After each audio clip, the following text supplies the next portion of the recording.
Alegrem-se na esperança, sejam pacientes na tribulação e perseverem na oração.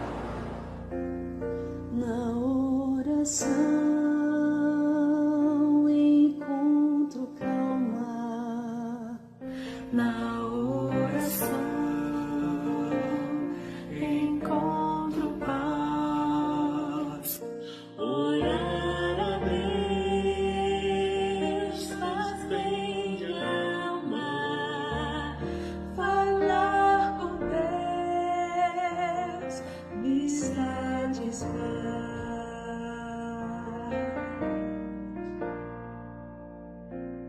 Falar com Deus, que privilégio. Abrir a alma ao Criador, sentir que os céus estão abertos e ouvir a voz do Salvador.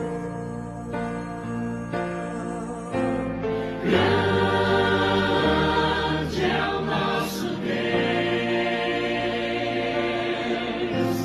e as obras que Ele faz. O seu amor não tem limites. Em seu perdão encontro paz.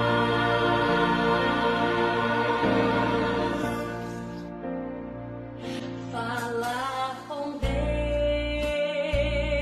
é o que preciso, pois Ele é fonte de poder.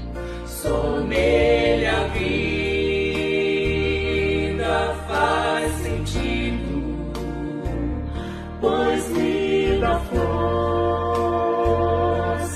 pra viver. Grande é o nosso Deus e as obras que Ele faz. O seu amor não tem limites. Em seu perdão encontro paz. Grande é o nosso Deus e as obras que Ele faz. O seu amor não tem limites. Em seu perdão encontro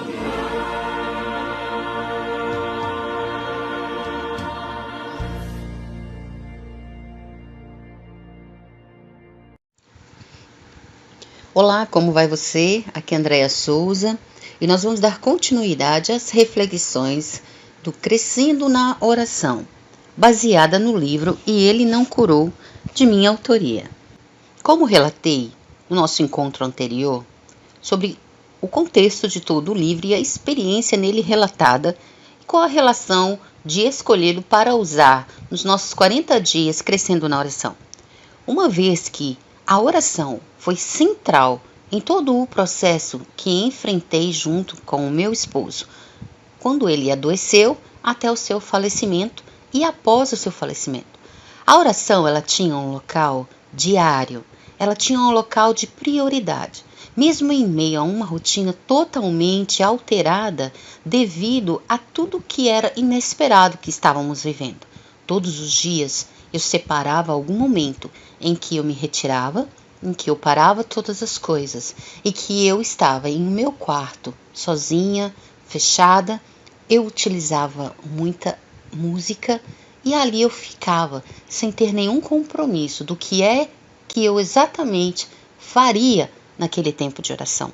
Apenas eu ia a este encontro de oração. Eu apenas ia para me relacionar com Deus ali naquele tempo em que eu separava, em que eu chamava o meu tempo e o meu momento de oração, pois era bem isso que ia acontecendo. Eu ia para me relacionar, uma atitude, um movimento meu, de me aproximar, de me separar, de me distanciar de toda a rotina, de toda a doença, de todos os compromissos, de toda a dor, naqueles momentos em que eu me retirava para aquele quarto. Me distanciar, entre aspas, porque quando eu ia para este momento de oração, tudo isso ia junto comigo. No entanto, o estar ali, ou tomar esta atitude, me fazia sentir que eu podia e que eu estava distante de tudo isso por alguns momentos. Mesmo levando tudo aquilo junto comigo em oração, eu não precisaria usar caso eu não quisesse. Então era um momento muito importante. E era nesses momentos logo que eu conseguia e priorizava que fosse pela manhã, para que todo o restante do dia, onde eu tinha toda uma rotina de hospital, de cuidados com a casa, com a gravidez enquanto ainda grávida, ou cuidados com o bebê após o nascimento dele, as obrigações da casa e tudo mais que envolvia a minha rotina ali, eu tivesse força, eu pudesse estar preparada para poder enfrentar aquele dia. Então a oração era central neste tempo em que eu vivi a experiência deste livro. Por isso, a escolha de fazermos uma reflexão sobre este livro. Vamos continuar a leitura. Vamos ler o capítulo 8, intitulado Consolada pela voz. Clama a mim e responder-te-ei. No passar dos dias tive muitas coisas burocráticas para resolver, coisas que não poderiam ser deixadas para outra época.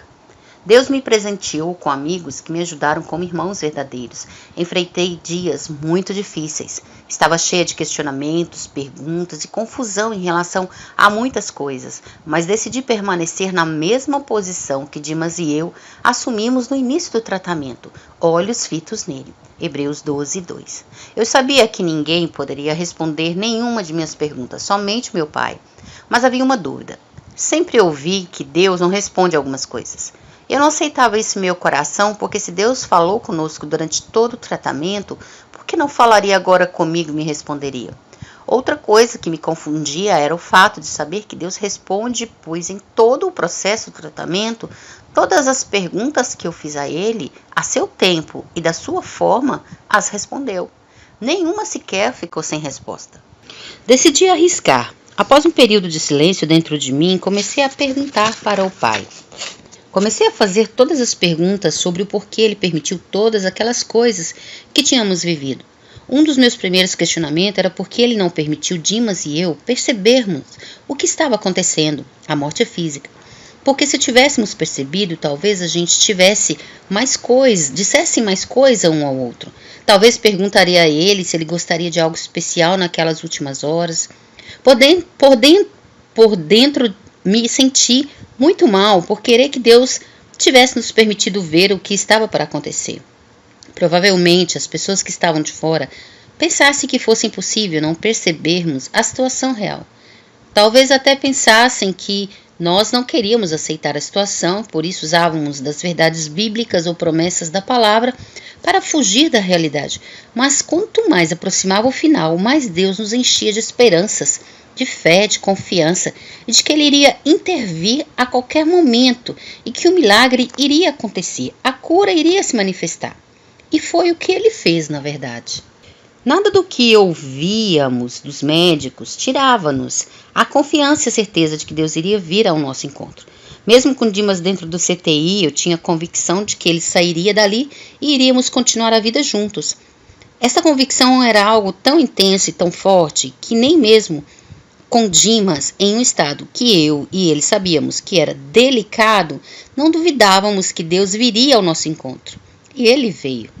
Mas o que verdadeiramente Deus fez com Dimas e eu naqueles últimos dias foi literalmente nos tirar toda a consciência da realidade. Não era uma decisão, opção, oração nossa que nos trouxe esse estado. Foi algo que o próprio Deus gerou em nós. Víamos que estávamos enfrentando um momento bem difícil e delicado, mas nada que nos levasse a enxergar um final diferente daquele que aguardávamos, o milagre. Hoje vejo que a forma que ele usou de tirar nossa consciência foi por amar demais os três, Dimas, Obed e eu, e pela nossa decisão, escolha, de permanecer naquilo que ele nos deu como palavra desde o início do tratamento. Vocês têm duas opções nessa situação.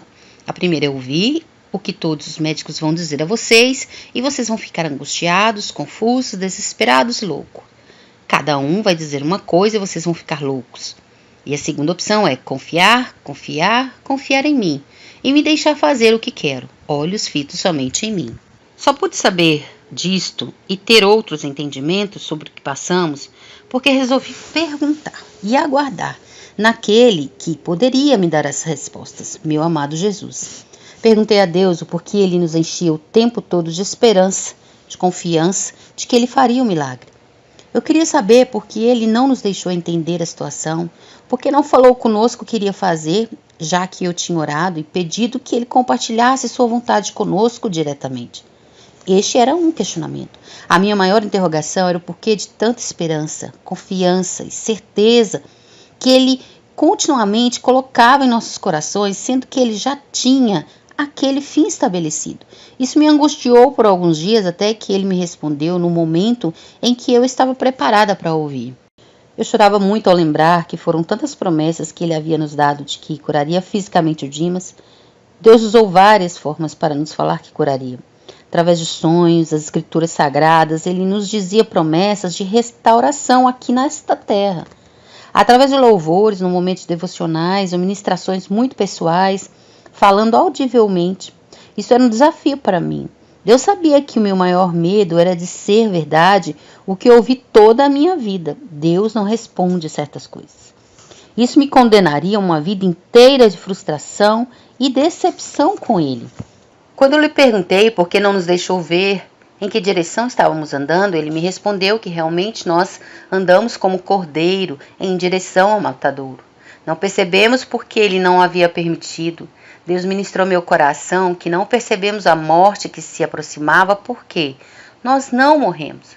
Se não morremos, então não poderíamos perceber a aproximação daquilo que não existia para nós. Essa resposta de Deus para mim não foi uma espiritualização da morte, mas uma revelação para o meu coração que trouxe paz quanto aos meus questionamentos. Talvez muitos achariam esta resposta óbvia. Poderiam dizer que já sabem que a palavra diz que não morremos. Mas no momento em que enfrentei esta situação na pele, a morte de Dimas, o simples fato de saber a verdade da palavra não foi suficiente para me trazer respostas. Eu precisava de mais. Precisava que o próprio Deus da palavra me revelasse. Foi quando ele me trouxe revelação da verdade, que ele teve sentindo para mim, que ela teve sentido para mim. Outro fato que queria entender era porque ele nos enchia de esperança e nos aumentava continuamente a fé, enquanto caminhávamos para o caminho da morte sem percebermos. Sei que era ele quem falava conosco o tempo todo. Sei que eu não estava louca e nem mesmo queria espiritualizar as coisas para não aceitar a realidade. Eu disse a ele que sabia que era ele que falava conosco e que somente ele poderia me responder porque fez tudo daquela forma. Então ele me disse claramente: Andréia, lembre-se que vocês vivem pela fé. Por isso, quanto mais se aproximava o momento, mais a fé de vocês foi sendo aumentada. Vocês precisavam da fé, daquele tamanho, para suportar o que iriam enfrentar. Em todo momento, vocês estavam vivendo pela fé. Fé naquilo que eu sempre lhes dizia e não naquilo que a circunstância lhes mostrava. Pois o que eu lhe dizia era verdade. Todas as promessas de restauração, de cura, eram verdades. Fiz exatamente o que prometi a vocês. A minha palavra não está limitada a esta terra. Ela atinge dimensões diferentes. A grande questão é que eu não realizo as coisas somente na dimensão de vossas mentes. Os meus pensamentos são muito mais altos do que os teus. Eu sei que todos nós temos os nossos dias contados e que ninguém pode ultrapassar este limite. Não podemos ultrapassar este limite. Mas eu queria saber o porquê ele permitiu uma doença tão cruel. Doença em que seu próprio nome carrega a palavra maligno. Por que ele consentiu que algo dessa natureza atingisse o corpo de um filho seu? Será que ele não sofria ao ver um filho seu sofrer com algo tão cruel? Bom, vamos parar nossa reflexão por aqui. No próximo encontro, eu espero encontrar você aqui para darmos continuidade à leitura e reflexão baseada no livro E Ele Não Curou. Convide seus amigos, compartilhe conosco sua experiência, colocando nos comentários desse áudio-vídeo. Eu espero encontrar você aqui amanhã para darmos continuidade. Estamos chegando à reta final dos nossos 40 dias crescendo na oração. Fiquem com Deus e até lá!